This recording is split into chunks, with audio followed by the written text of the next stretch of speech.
Good morning. Pakigreet anay ni mo sabit nila. Sige, good morning. Good morning! Pangumusta ka anay. Hallelujah.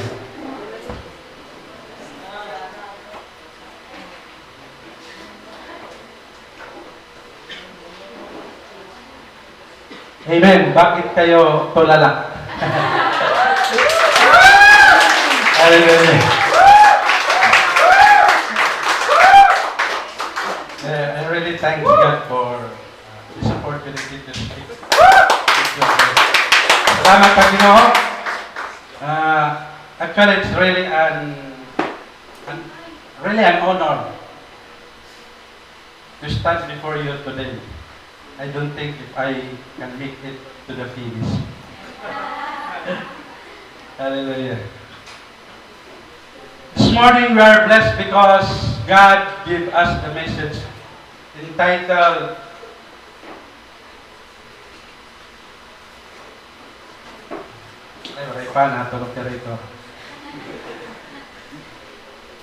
Okay, I want you to open your Bible in the book of Luke.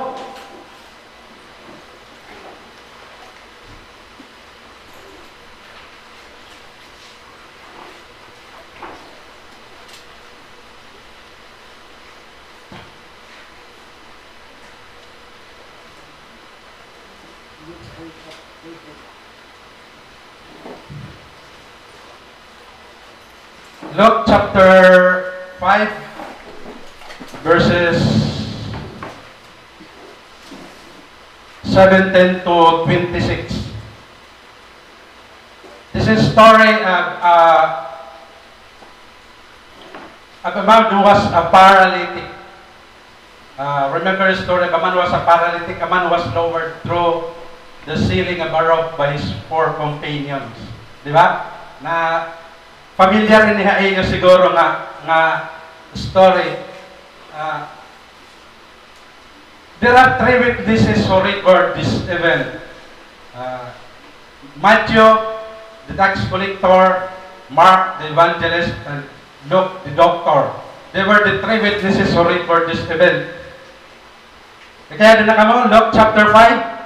I encourage you to always bring your Bible every time you come to church. Amen. Mayroon may mga Bible nila. Amen.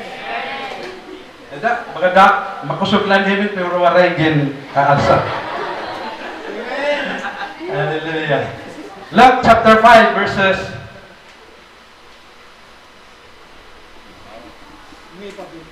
17 to 18. Entitled the message, Seek to Find Forgiveness. Okay, one day as Jesus was teaching, Pharisees and teachers of the law had come from every village of Galilee and from Judea and Jerusalem were sitting there. And the power of the Lord was present for him to heal the sick. Some men came carrying a paralytic on a mat and tried to take him into the house to lay him before Jesus. When they could not find a way to do this because of the crowd, they went up on the roof and lowered him on his mat through the tiles into the middle of the crowd, right in front of Jesus.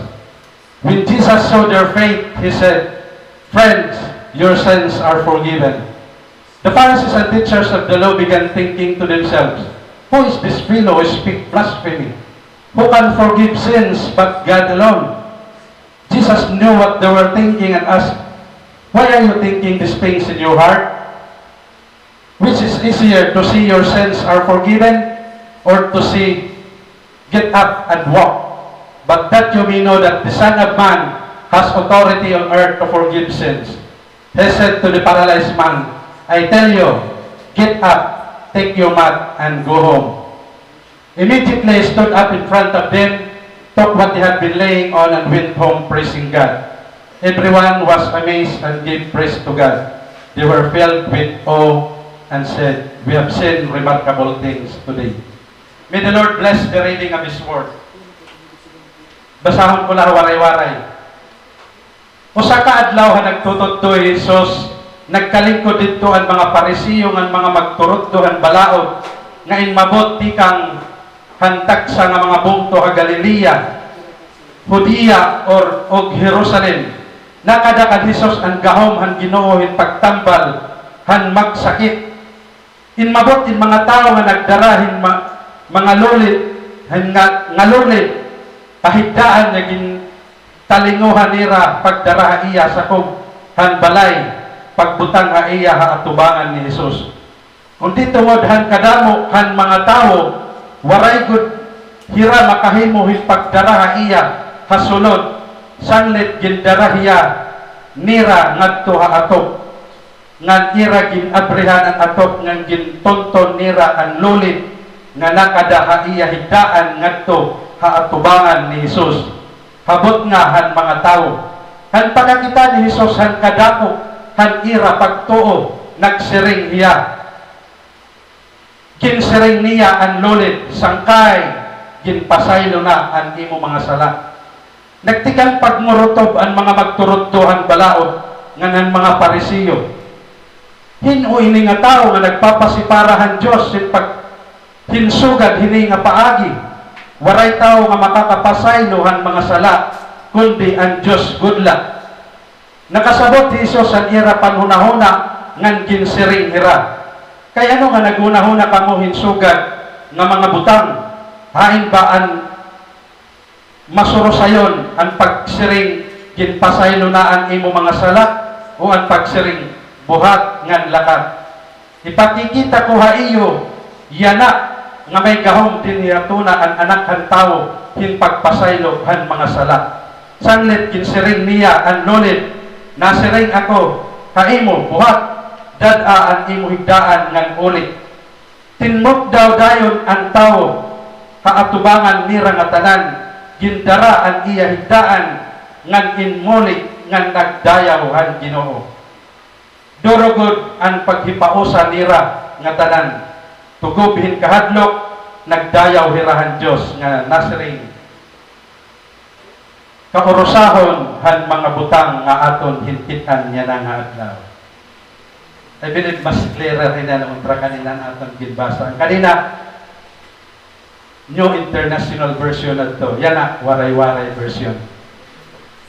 Mga kabugtuan, this story happens in the book of Mark. Mark tells us this story happened in Capernaum. This is the northern part of Israel. Probably in the house of Peter.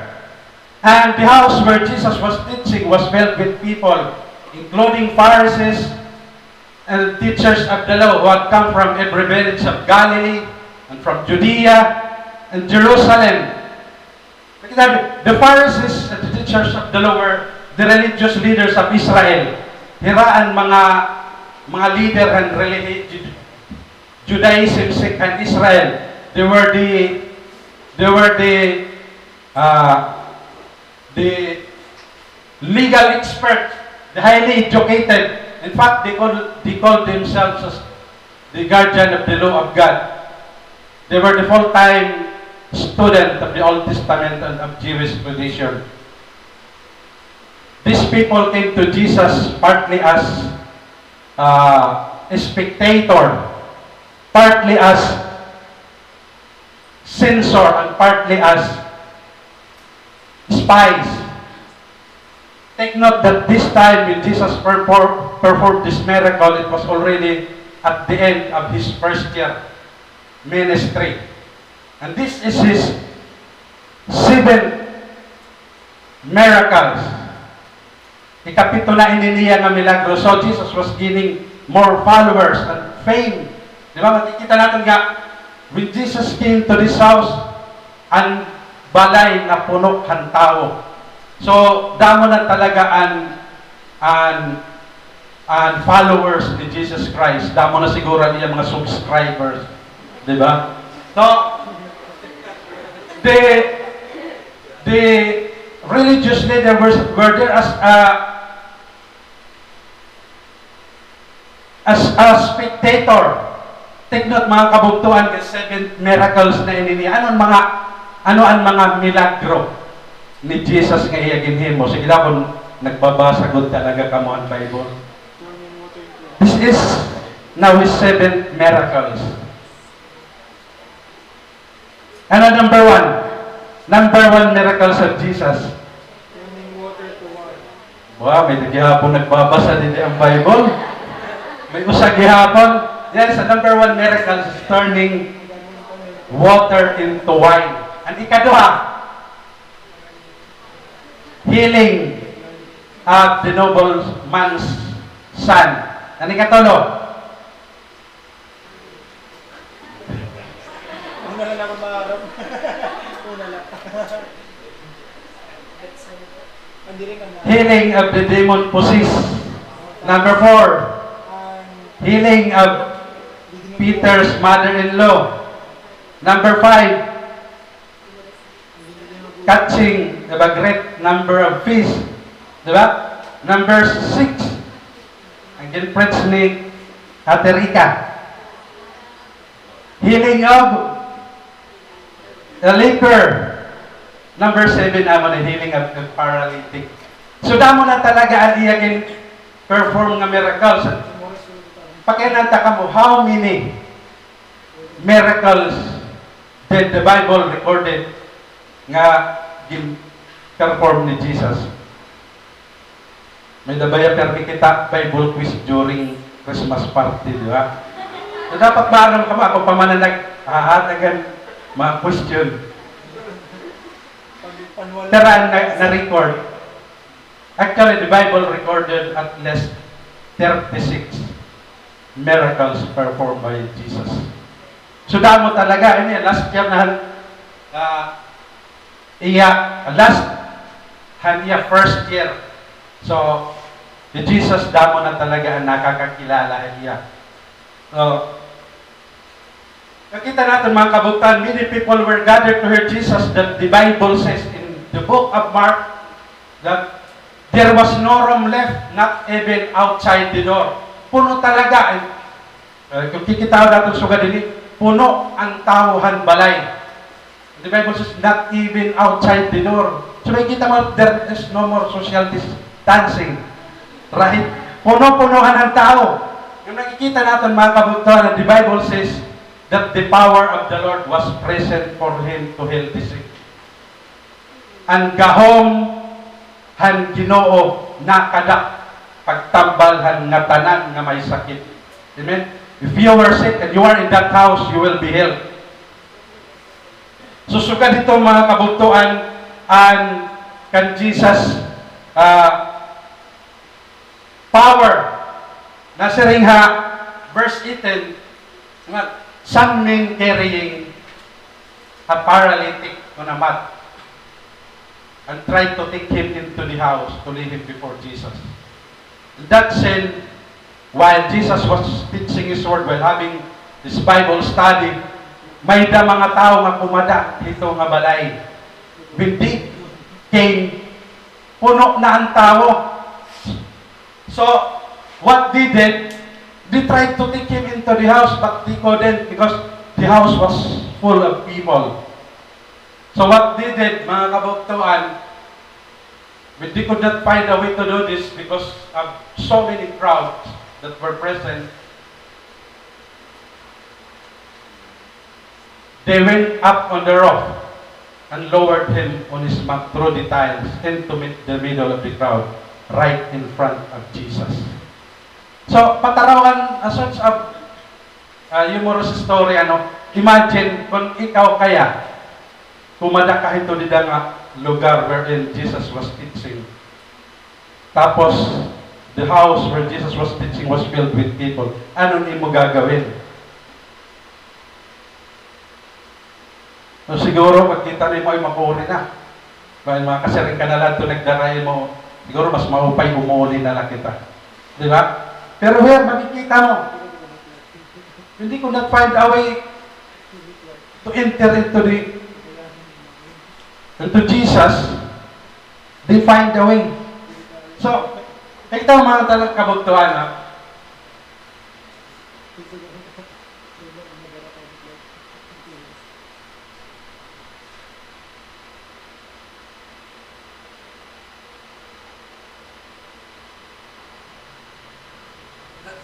Ito mga kabugtuan. When When the paralytic man was already in front of Jesus, when Jesus saw their faith, he said, "Friend, your sins are forgiven." Jesus saw faith in this man who entered the house. Nakita ang Ginoo ang pagtuo hininga mga tao. In fact, take note of the word there. It was not just the man's faith that Jesus commended. He also commended the faith of the four who carried him to Jesus. So nakita ni Jesus ang pag-faith is really the faith that moves God. Kumbaga, ang ating talaga faith, asya ito ang nagtitirit ang Ginoo para batunon in aton mga pag-ampo. I mean, in fact, without faith, it is impossible to please God. That's the book of Hebrews say. Pagwaray nga ni pagtuo, diri talaga ang Ginoo na nilipay. Amen? Faith without works is dead. So nakita ang mga tao nga makuri talaga pagsulod pero naghimo hirap pa maagi what did it is kumadto hira atop ang balay. It's not fairly easy to go to that house because ang kind ng mga balayhan, mga Israelite people, diri parugadan, parasugadan aton dili nga mostly mga light materials. So, kung kikitaw nimo makuri talaga pagsulod dito di nga balay where Jesus was teaching. The Jewish standard dira nga mga balay, mga kwanto, mga bato. So, makuri talaga pagsulod. So, when Jesus saw this man, nakita niya, Jesus recognized the faith of these people. So, nasariya, anong gibuhat ni Jesus? When Jesus saw their faith, He said, "Friend, your sins are forgiven." Sangkay ang imo sala, napasaylo na. So, mga kabugtuan,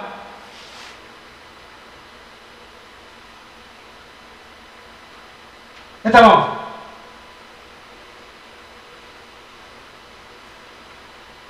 when the Lord said to the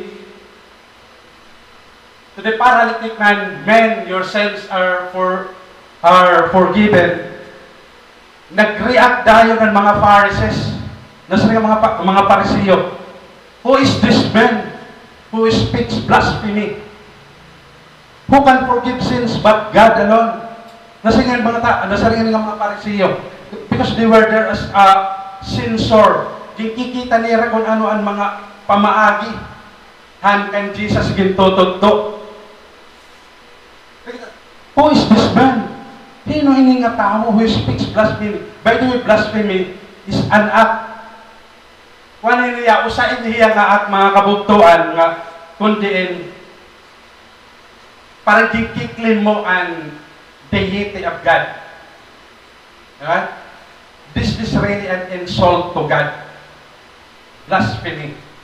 And blasphemy is a crime for Israel.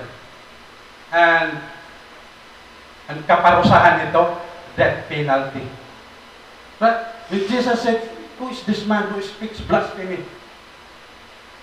The religious leaders were right in saying that Jesus was committing blasphemy if Jesus is not God. Amen? Amo ini ang magpapakita that Jesus is God. Di ba kanta natin? Kanta natin kanina. Some say you're just a prophet. Some say you are wise. Some say you were just a man. But I see you are God. Diba? So, Jesus is God. Amo ng problemahan, mga religious leader didn't consider Jesus as God. And this spirit is still present today. There are Christians who does not consider that Jesus is God. In fact, forgiveness belongs only to God. We cannot forgive sins of others. Amen? Only God can forgive us. It's true. Ungod dito nga ang nakakapagpasaylo lahat atong mga sala.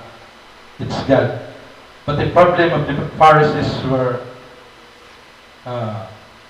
they did not consider that Jesus is God. In fact, sobrang ira kainggit kan Jesus because damo na ang nagkakabalhin dito ira relihiyon. No, damo na nagkakabalhin. So, they came to Jesus partly as spies. Nakadwira, nag-espiya ira. Kung ano gud talaga ang gimbubuhat ang Ginoo. So,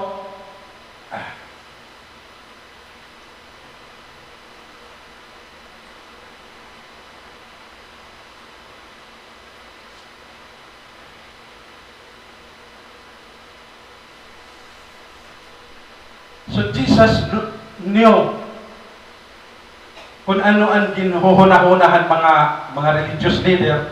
Nasa rin ng Jesus, which is easier? Which is easier to say your sins are forgiven or to say get up and walk? And Jesus is declaring that who He is. Kasi but that you may know that the Son of Man has authority on earth to forgive sins. Jesus is God. In Matthew chapter 28, all authority has been given to Him. And Jesus has authority to forgive sins. Amo ito ang problemahan mga religious leaders, wa ito nira ka recognize. When Jesus came, pag kita nira, in fact, tatamay-tamay nga nira Jesus because thinking nga diri niya siya ang Messiah that nga ira ginuhulat. He came from a poor family. So makikita natin mga kabugtuan,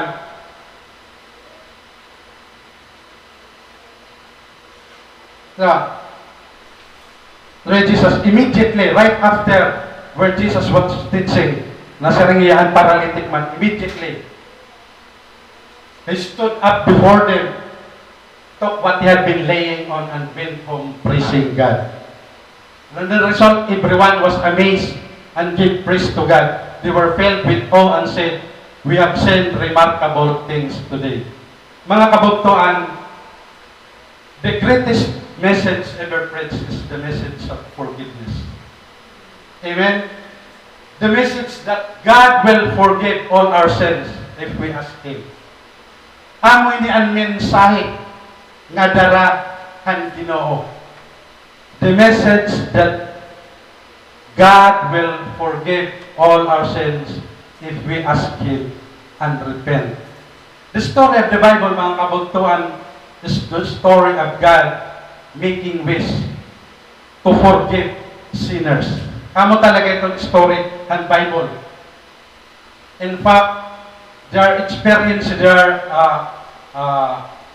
character in the Bible that experience forgiveness. Diba? For example, Adam and Eve. Adam and Eve was the first human to sin, yet they were the first to experience forgiveness. Moses who murdered an Egyptian with anger, yet God uses Moses to set free the Israelites. Diba? Matthew, the tax collector with bad reputation, yet he became the disciples of the Lord. Remember the criminal on the cross, right beside Jesus? When he said, "Jesus, remember me when you come into your kingdom." Jesus said, "Surely, I tell you the truth, today you will be with me in paradise." Sino ba? Zacchaeus, a greedy tax collector, went down from the sycamore tree and received forgiveness. A lot of people, Bible character, who receive forgiveness because amo iniit iya ginhimo, amo ini ang plan talaga ni God is to forgive people. Karuyag talaga ang Ginoo nga pasayloon niya ang mga tao. In fact, in 1 John chapter 1 verse 9, it says that John says, if we confess our sins, He is faithful and just to forgive our sins and cleanse us or purify us from all our unrighteousness. Take note of the word if, meaning it's conditional. Amen? We can be forgiven if we confess our sins, right? So, ang kailangan natin buhaton is to confess our sins. This is a story of a man who came to a priest for some advice. Nasa rin man ini nga tao. Padre, may da ako gingkawat. Nakasala ako, may da ko gingkawat. Nasa rin man ang padi. Ano ito nga mo gingkawat, Idoy? Padre, nangawat ako ang higot. Higot man la. Sagdi na ito, higot man la. Pero Padre, may karabaw ang katapusan. Patawalan to, mga kabutuan. Baga, serious naman kamo. The good news is Jesus came to make Himself as a sacrifice for our sins. Through His death on the cross, mga kabutuan. This is really, forgiveness is personal. The reason why you are invited to a Bible study or to a cell group, the reason why you are here today is to receive forgiveness. Amo ito ang reason why we are here. It's so that we can receive forgiveness. I think every one of us needs forgiveness. Amen? Hino din yan, di rin nanginginahanglan ng forgiveness. Sige, ikaw na siguro ang pinaka-perfect na tao. Amen? Because forgiveness is the most important benefit that God can provide. Amen? It is the door to all blessing. Forgiveness is the door to all blessing. Amen? But don't just seek after blessing, but seek after inheritance. Amen? Dapat din na blessing ang aton after, but ang aton talaga goal is the inheritance. Sino ay iyo ang nagdi-desire God to inherit the kingdom of God? Amen. Amen. Siguro kita nga tanan, siguro nato din plano magkamayada lang buti nga balay, but what God has prepared is mansion. Diba? So, forgiveness is the door to eternal life in heaven. Portahan. Unforgiveness, huwag palahiya. Portahan palahiya. Ngadto ang eternal life. Diba? When you ask God for forgiveness, you will be forgiven. Aadto ka na ang portahan. Harani ka na. Nakatotohanan. Pero it's so sad niya, damo na ang naka-receive ang forgiveness. Nakadto na irahaportahan. Yet bumalik pa. Nakadto na haportahan. Because forgiveness is the door to eternal life in heaven. Napaka-importante. Amo niya yung first step is to receive forgiveness. And forgiveness is the heart of Christian gospel. Amo talaga ang sentro. Han gospel. In fact, ang main theme han Bible is salvation through Jesus Christ. If you were not forgiven, you cannot receive salvation. Right? So, forgiveness is the main, is the heart of Christian gospel. But we cannot preach forgiveness unless we don't understand sin and its consequence. Diba? We know that we are all sinners. Amen? Mga makasasala kita. Amen? In Romans chapter 3 verse 23, Apostle Paul said, "For all have sinned and fall short of the glory of God." Ang nga tanan nakasala ngan waray ngan nawad-an han himaya han Dios. We are all sinners. But in verse 10 it says there, "For there is none righteous, no not one." Waray haaton perfect. Amen. Waray haaton perfecto, hino din yan perfecto. O dito kanda Arlen, may na dito perfecto. Ang ngaran, pero diri lagi hapon yan perfect. Makasasala lagi hapon para ubo, para bulang. So no one is perfect. That's why the Bible says, "For all have sinned." We are all sinners before God. And the consequences of it is death. I mean, this is very basic verses. I always use this in Bible study. For the wages of sin is death. Death means separation from God. Ang kamatayon, pagkahimulag didakan Kristo. Amen? It's sin that separates us from God. Who among you here experience breakups? Amen. Amen. Hoy, kadamo. Amen.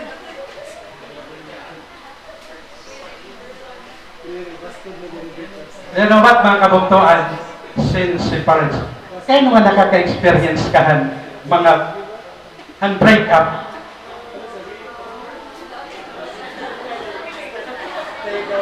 Kaya naman nakaka-experience ka mo breakup. It's because of sin, mga kabuktuan. Sin separate. Diba? Marap na kamunta pero thanks God, damo na lang din na nagkabalikan. Hallelujah! Amen, mga kabuktuan.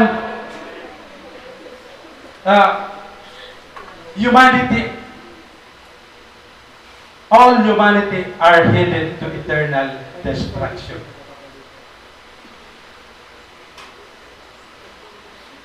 Because Romans 3:23 says, "For all have sinned and fall short of the glory of God." The consequences is death, separation from God. But you know what? The good news is God made a way. Amen. It's really out of His love that He sent Jesus so that sinners can be forgiven and can escape judgment. That's the message. Thanks God that Jesus came. Di ba? In John chapter 3 verse 16 says, "For God so loved the world," it is really out of His love that He sent His Son Jesus. That He gave His begotten Son. Jesus is a gift for us. Jesus is a gift to all humanity, but it's up to us to receive Him. Amen? Jesus is a gift. Gift niya. Adala ito haaton kung kakarawaton natin niya. Amen? Of course, we can reject again. Diba?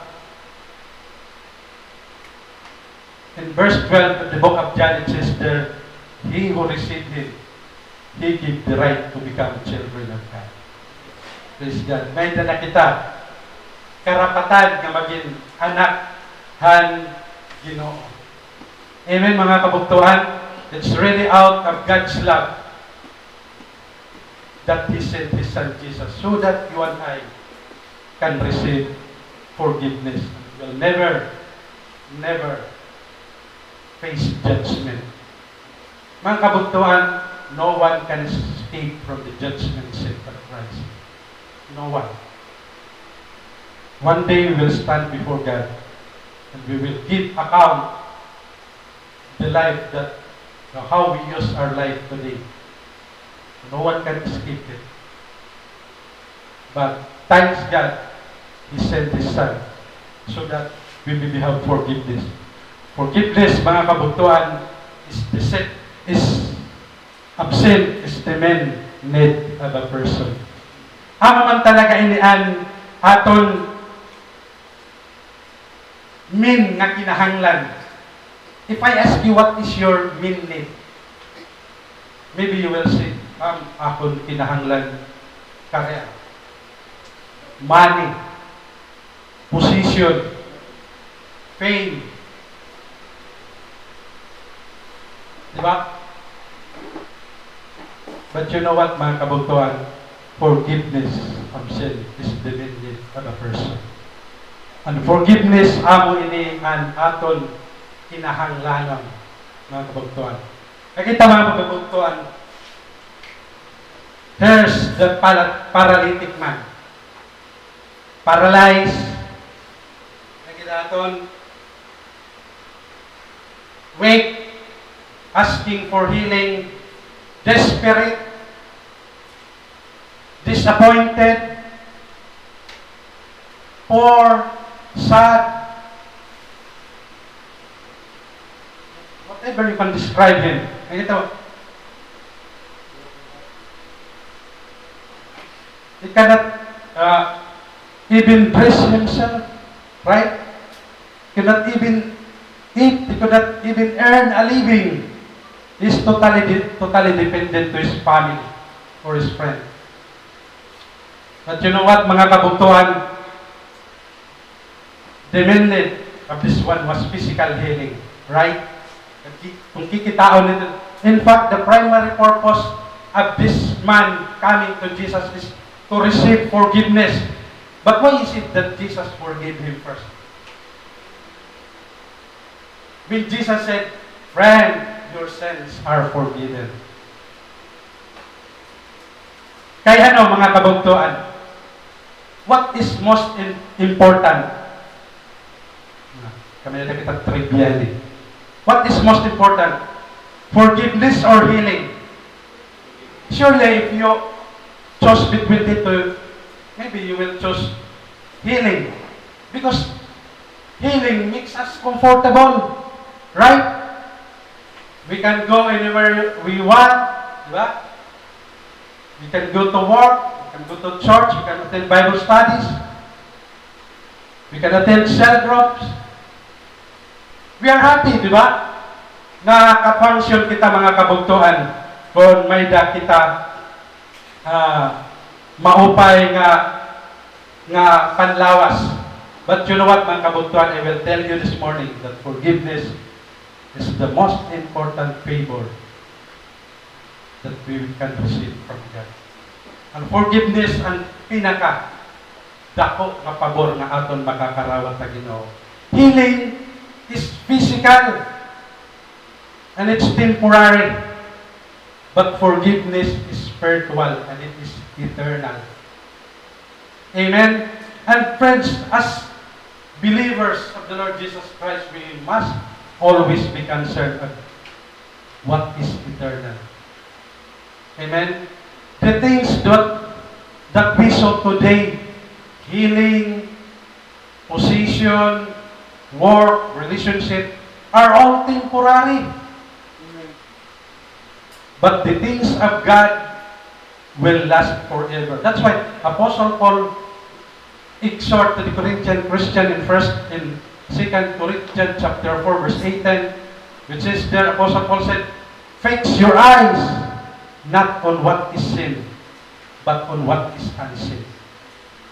For what is seen is temporary, but what is unseen is eternal." Dapat itong goal, mga kabugtuan, is dapat mga eternal, mga butang nga waray katapusan.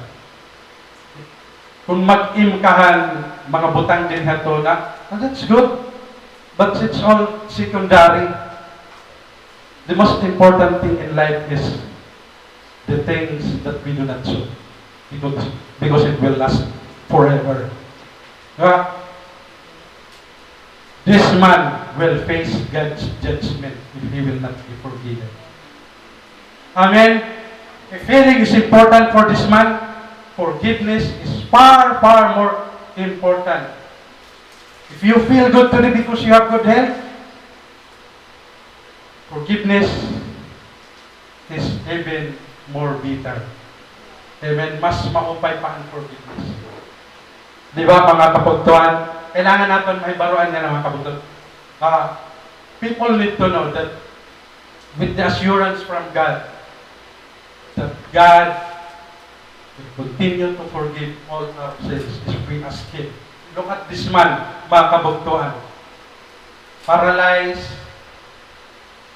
asking for healing, hopeless, helpless. They experience disappointment. You know what, mga kabugtuan? Disappointment leads to God's appointment. Sometimes, ang mga disappointment naglilid ito nga ito Ginoo. Amen? In fact, if the paralytic man would have not been paralyzed, he never would have begged his friends to carry him to Jesus. Amen? Waray kunta niya ini. Waray kunta niya maghangyuhan niya mga kasangkayan nga dadon niya ngadto kan Jesus. Amen? Sa mga kabugtuan, in order for us to receive forgiveness, ano ang aton dapat buhaton? We have to go to Jesus. Amen? To help our friends, our families receive forgiveness, we must bring them to Jesus. Amen? Because forgiveness is personal. Di ka ba pwede baka sumering nga, Lord, pasaylo ako, apihan na lang akong mga pamilya. Diba? Pasaylo ako, apihan na lang akong mga kasangkayan. Forgiveness is personal. We have to go to God on our own. Amen? Kaya nalanglan natin kumanto ha ginawa aton mismo. Aton kalugaringon. Just sincerely come to God, ask Him for forgiveness. Sometimes, really, the disappointment leads to God's appointment. Our problems, trials, sickness, unfairness, rejection, disappointment, and even persecution are allowed by God in order for us to have an appointment with Him. Amen? Ginaalaw ang Ginoo ang mga tanan nga imo na experience sa nga diri magupay in order for us to have an appointment with Him. Problems drives us to seek God. Mga kabugtuan, God wants us to receive forgiveness. Just what the paralytic man. You know what? This man came to Jesus. The Bible says that the power of the Lord was present for him to heal the sick. Meaning, the power of God was available to heal every sick person in that house. Ang nakakatawa mga kabugtuan, only one man got healed. And he wasn't even in the house. Di ba mga kabugtuan? God wants to forgive us. But it's up to us kung dumaw kita kanya.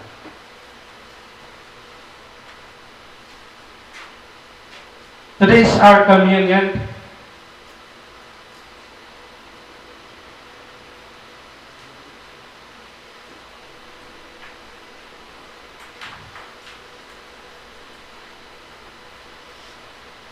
It says, the Lord Jesus on the night he was betrayed took bread, and when he had given thanks, he broke it and said, "This is my body, which is for you. Do this in remembrance of me." And the same way after supper, he took the cup, saying, "This cup is a new covenant in my blood. Do this whenever you drink it in remembrance of me. For whenever you eat this bread and drink this cup, you proclaim the Lord's death until He comes." Okay, I request the usher to distribute the elements. Hallelujah, Lord. Thank you, God, for today. Continue, Father God, to remember of what you have done on the cross. Thank you, Father, for sending your Son as a sacrifice so that we may be able to receive forgiveness. Lord, thank you. Thank you, Lord. Hallelujah.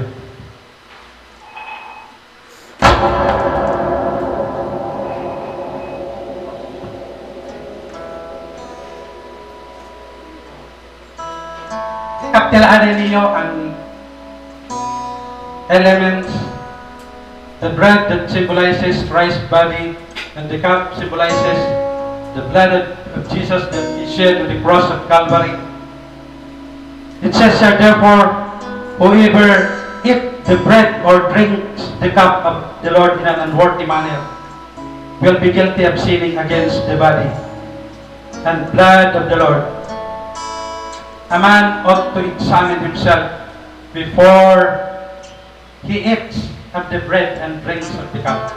Mga kabutan, before we eat the bread that symbolizes Christ's body and the blood that symbolizes Christ's blood, I ask you first to come to God right now.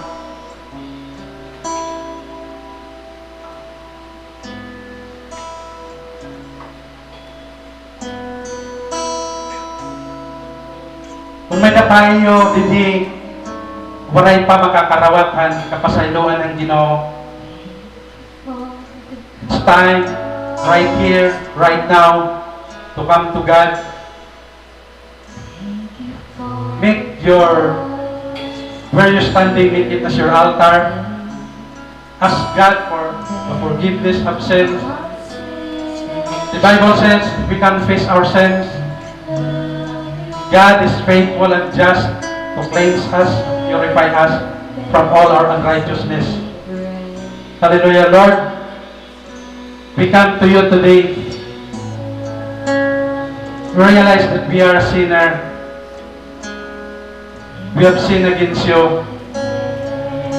Many times we disobey you, Lord.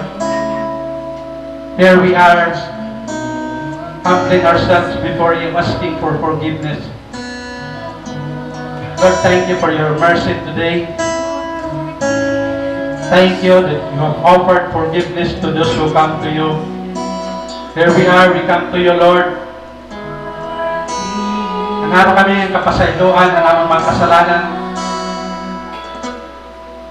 Limpyuhan mo kami.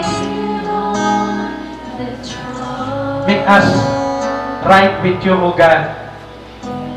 There is anything na amon na buhat are offensive to you, Lord. We pray, Father, that you will continue to forgive us. Hallelujah. Search our hearts, Lord. Search mo ang amon mga kasing-kasing. Continue to make us right with you, O God. Oh, thank you, Lord. Thank you, Jesus. Makabugtuhan, kauno nato ng tinapay.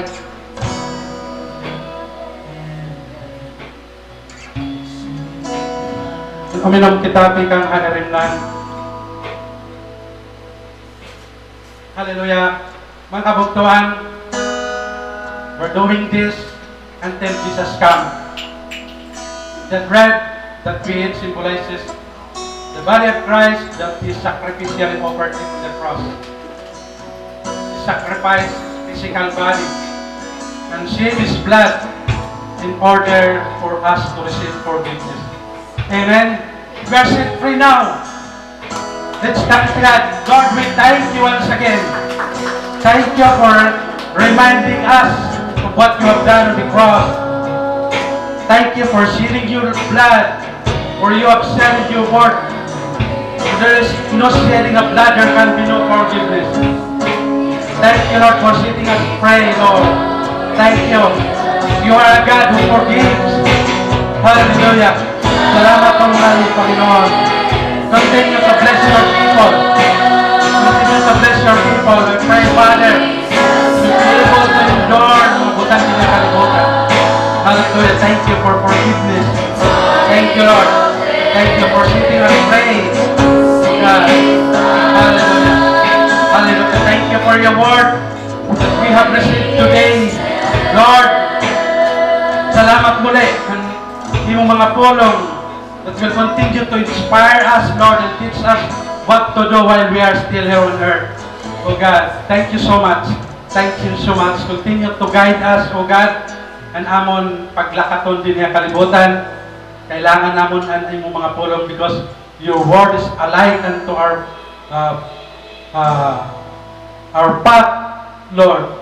Salamat hantanan nga imong pagbubuhaton. We continue to offer to you our lives, O God, as a living sacrifice. Lord, salamat. Padayon ka, Ginoo, maghadi haamon mga kinabuhi. We bless you, Lord. We worship you, O God. Thank you. Thank you for your love. We love you. In Jesus' name. Amen. Amen. To be seated.